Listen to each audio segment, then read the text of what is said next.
Hello everyone, welcome to my kitchen.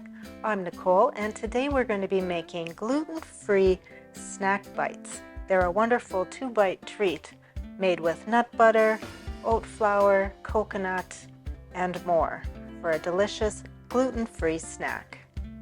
Today's recipe starts by adding half of a cup of unsalted butter to a medium-sized saucepan, along with a 1/4 cup of honey, 3/4 of a cup of lightly packed brown sugar, 3/4 of a cup of nut butter. Today I'm using a combination of crunchy almond butter and peanut butter because I didn't have quite enough of the almond butter. Either will work, it's simply a matter of preference. And 2 tablespoons of coconut oil. And now we'll place over medium heat, stirring occasionally until everything is melted together and well combined. And while our mixture is melting together, it's a good time to preheat your oven to 350 degrees Fahrenheit and prep the remaining ingredients. Remove from the heat and allow to cool until you can place your hand on the bottom of the pan. To a large bowl, we're going to add 1½ cups of oat flour. And making your own oat flour at home is very easy. Simply add oatmeal to a small spice or coffee grinder like this one and pulse until broken down and flour-like. And to our oat flour, we will add 3/4 of a cup of cooked quinoa. And the quinoa is great here because it adds extra protein and fiber.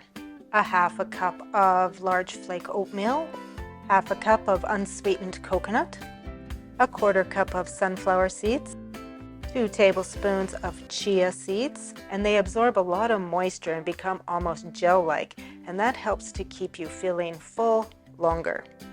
Next we'll add 1/2 teaspoon of cinnamon, 1/4 teaspoon of dried ginger, 1/4 teaspoon of salt, and 1/4 teaspoon of baking powder. And we'll just give this a stir to combine. And we want to add some diced dried fruit. I'm using apricots and raisins today, but you could use any dried fruit that you like, for example cherries or maybe even dates. I'm also coarsely chopping the raisins. Reason being, these are 2-bite snacks, so you don't want the raisins to overwhelm any one particular bite. And our liquids have cooled enough that I can touch the bottom of the pan. And to this mixture, we're going to add 2 large eggs, a teaspoon of vanilla, and whisk together.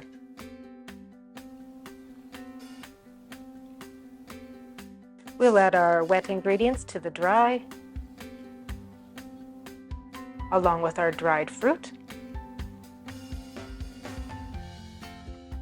and simply stir well.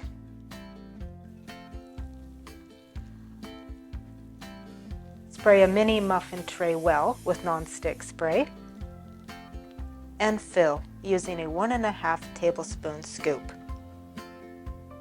And now we'll bake in the preheated oven for 12 minutes. If you don't want to make them all at once, this batter will keep in the refrigerator for several days, allowing you to bake them when you want. I simply store the extra batter in a sealable container. Now the snack bites need to cool in the pan.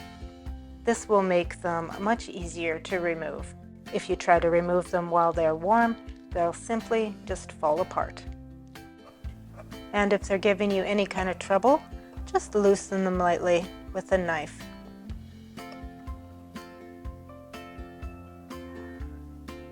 Made with nut butter, quinoa, coconut, dried fruit, and more.